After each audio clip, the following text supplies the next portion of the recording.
So what happens when rates rise 1%? Great question. Get asked this question a lot. Now, I want to do an analysis here to show you what will happen if interest rates go up 1 or 2 or 3% and how it will affect your life.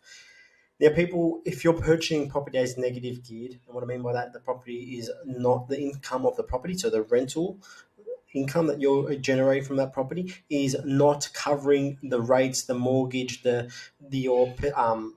your insurance, etc., and you have to outlay money to contribute to pay for these expenses. That means it's negative geared.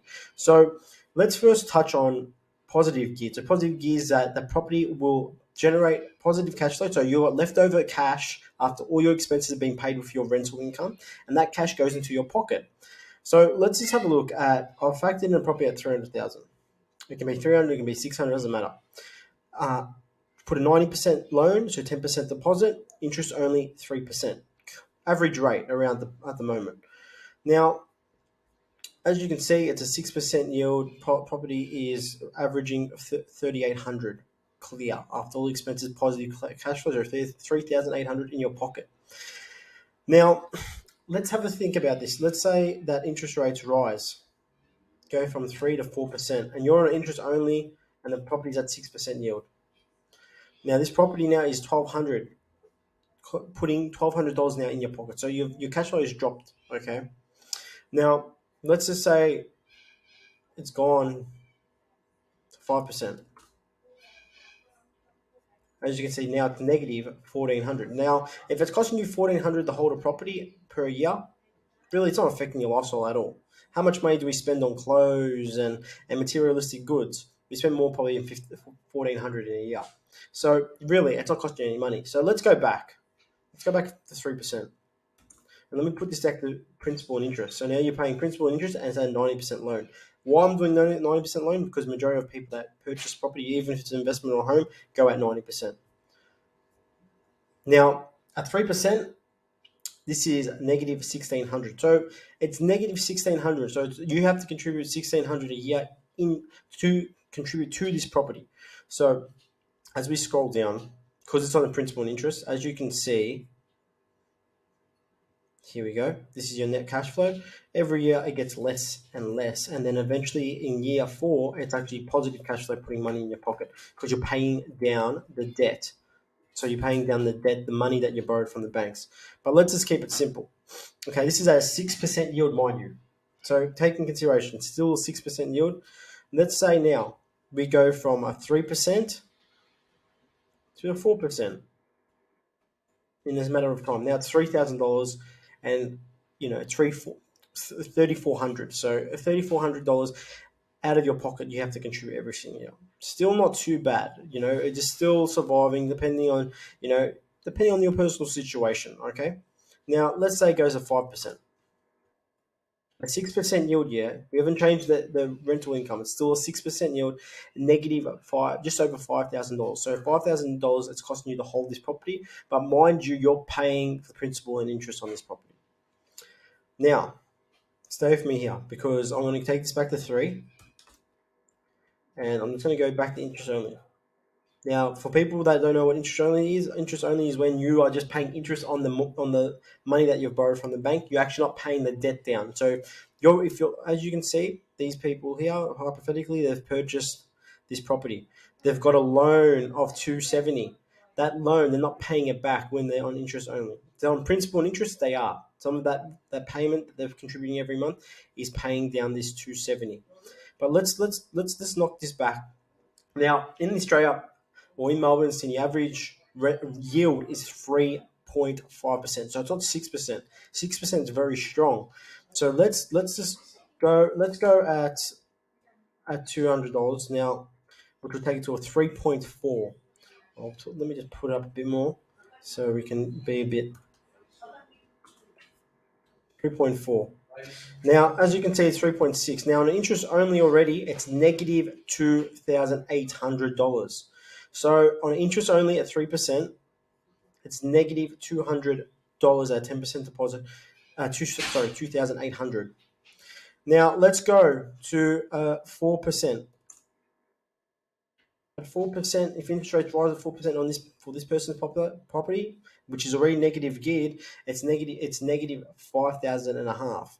So that's a yield of 3.6%, negative 5,500. Now let's go to 5%. Let's say it goes to 5%, and what happens now, and what it looks like on an interest only, mind you, 8,100. Now look, 5,000, 8,000, depending on people's situation, this can start to affect your lifestyle. Okay, now let's just go back to 3%, and I want to show this so people get a bit of clarity and they can see, okay, what's the difference with interest only and principal and interest. Principal and interest, your repayments are higher. Now, at a 3% principal and interest, 3.6% yield or 3.7 now, you're looking at $8,300. It's costing you a year. For some people, that can be a lot of money. If you've got a family, kids, that can have an impact on your life. So that's at a 3% interest rate. Let's say what majority of people are doing today, they're leveraging to the maximum of their borrowing capacity, and they think that's the best way to invest in property. Let's say that goes to 4%. What does this look like? That goes to $10,000 a year. That's costing you to hold. Now you're paying, like I said before, that $10,000 is reducing every single year because you are paying the principal. So you are paying the debt. See that $750 that you borrowed? That's reducing every single year. But let's say interest rates do go up even more. Let's say they do go to 5%. What does that look like on the principal and interest? Because we don't know what's around the corner. That's $12,000 that property is costing you, the whole, every single year. Now, for some people, that's a lot of money. Majority of people, and the cash out $12,000 out of your own pocket that you have to contribute. You have to pay for this property. That can affect your lifestyle. And this is why we use our strategy of the tantalizing trio. Cash flow positive properties, high growth areas, value add. Because if it's already cash flow from day one and the property is not affecting your lifestyle, if the interest rates do go up to 4 or 5%, hypothetically, let's take this back to 350 because 350 makes it a 6% yield, $350 a week, that's $5,000. It's out of your pocket on a principal and interest. So that's just being conservative, being safe, and you're paying down the debt. So what you're doing here, you're reducing your debt every single year. And as you can see, you start to pay down that debt. Now, if we look at here, this property is negative $5,000, a 6% yield. You put a 10% deposit. This property in 10 years' time, it's still, you got $840 that's costing you a year to hold this property in year 10. If you just go by the way of, purchasing that property, and that's at a 5% interest rate. 5% interest rate. Now, if it was at a 3% interest rate and you locked it in, you look at it, the payments on this property, you can start to see after 4 years that property is actually going to start putting money in your pocket. So you're reducing that debt. So this is what people need to look out for. You got to look at this, not long term, short term. Okay, property might be growing in value, might be putting 10, 20, 30%, maybe growing in a year. But if that property, if you're depending on how much you leverage, this is and mind you, it's a $300,000 property. If this was 600,000, okay, 3% principal and interest, as we can see, that's costing you $12,000. That's at 3%, 3.6, roughly 3.5% yield. It's costing you $12,000 at 3%. If that went to 4%, mind you, because a lot of people, the average price in Australia purchasing property, principal place of residency or first home buyers is 600,000. At 4%, as you can see, it's costing now $16,000 to hold this property. So this is a great little tool, cash flow calculator, that we use to analyze property.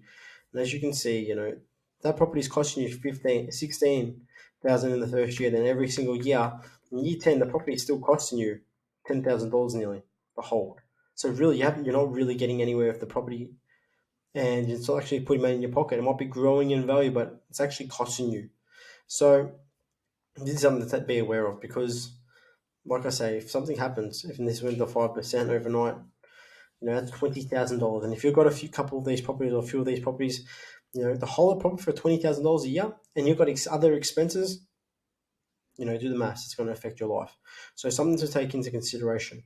And that's why we're always chasing cash flow positive properties that won't affect your lifestyle. Not just that gives you the extra income, gives you security. It's like insurance as well. If anything happens, rates go up, you're actually not going to be affected. Okay, not significantly as if it was negative geared. So it's something to take into consideration. And this is why I like to do this, because this is a visual. Now, watch this again. To maybe you didn't get some of the things I was explaining. Maybe you're still a novice when it comes to investing. This is impactful. This will actually help you analyze property when you're doing your cash flow analysis. Okay, and it helps you, I guess, minimize your risk as well, your exposure. This is something to take in consideration. We don't look long term; we look short term always. So when you do this, it's going to help you become a better investor, but not that analyzing property.